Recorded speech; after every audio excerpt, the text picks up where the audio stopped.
আসসালামু আলাইকুম। আজ শুক্রবার, তো আজকে আমি বাড়িতেই আছি।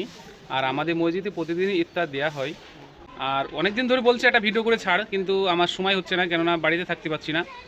তো আজকে বাড়িতে আছি বলে আপনাদের সামনে শেয়ার করতে পারবো যে কি কি দেয়া হচ্ছে আমাদের ইফতারে, নাকি?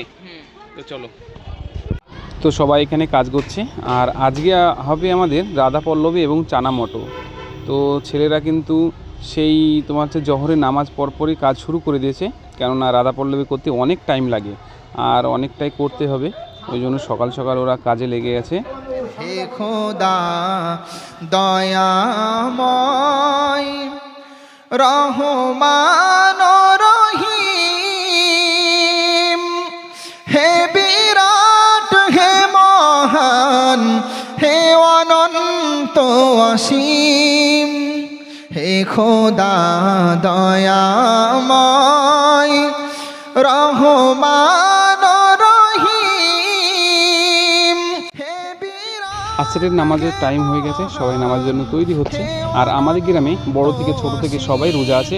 আল্লাহ যে কটা রোজা আছে সবাই যেন সুস্থভাবে করতে পারে। বাধা বন্ধনহীন তুমি এক অদ্বিতীয়, তুমি চিরদিন। তো ইফতারের টাইম হয়ে যাচ্ছে, আর বেশি টাইম নেই, মাত্র 20 মিনিট আছে, ওই জন্য আমরা প্লেটটা সাজিয়ে দিচ্ছি। আর একটা কথা, আমাদের গ্রামের ছেলেগুলো সব একতা আছে আর কি, মানে যে কোনো কাজ সবাই মিলে একসাথে করা হয়। ওই জন্য আপনারা আমাদের জন্য দোয়া করবেন, আমরা যেন সারা জীবন এইভাবে থাকতে পারি মিলেমিশে।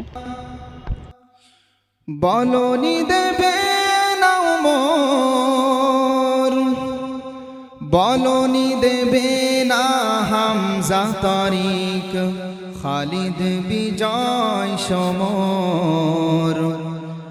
প্রভু তুমি বলেছো রাসূল দেবে না,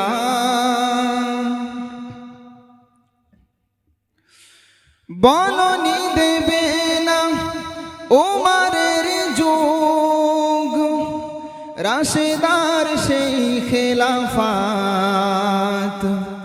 ফিরিয়ে দেবে না আলোর সমাজ, কেটে কেটে আধার রাত।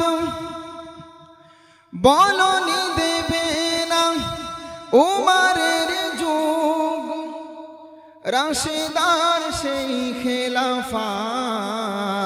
আলহামদুলিল্লাহ, নটি রোজা কমপ্লিট হয়ে গেল। আর আপনারা দোয়া করবেন আমরা যেন প্রতি বছরই 1 মাস করে ইফতার দিতে পারি। সবাই ভালো থাকবেন, সুস্থ থাকবেন। আসসালামু আলাইকুম।